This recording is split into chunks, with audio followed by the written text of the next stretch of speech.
या पक्षाचं वैशिष्ट्य म्हणजे खऱ्या अर्थानं समाजवाद तळागाळामध्ये पोचला पाहिजे, कष्टकऱ्याच्या घामाला न्याय मिळाला पाहिजे, दीनदलितांच्यामध्ये असणारी जी काय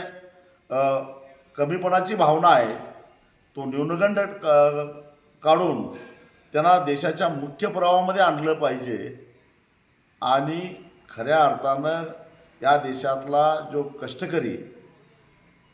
अण्णाभाऊ साठेंच्या शब्दामध्ये सांगायचं झालं तर ही पृथ्वी शेषनागाच्या फण्यावर उभी नाही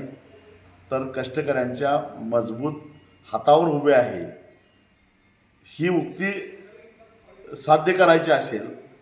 कष्टकऱ्यांना सन्मान द्यायचा असेल, न्याय मिळवून द्यायचा असेल तर या देशामध्ये खऱ्या अर्थानं शेतामध्ये काबाड कष्ट करणारा शेतकरी आणि उद्योगामध्ये रक्ताचं पाणी करून काम करणारा कामगार हे दोघंच खऱ्या अर्थानं संपत्तीचे निर्माते आहेत आणि या दोन घटकांना डोळ्यासमोर ठेवून या देशाचं धोरण ठरलं पाहिजे आणि यासाठी शेतकऱ्यांचं आणि कामगारांचं राज्य आणणं गरजेचं आहे. म्हणून खऱ्या अर्थानं शेतकरी आणि कामगार पक्षाची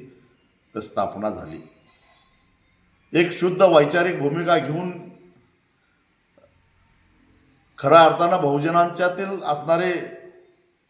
ही सारी मंडळी काम करायला लागली आणि बघता बघता देशाला स्वातंत्र्य मिळालं. पण काँग्रेसचं सरकार जरी आलेलं असलं तर प्रमुख विरोधी पक्ष हा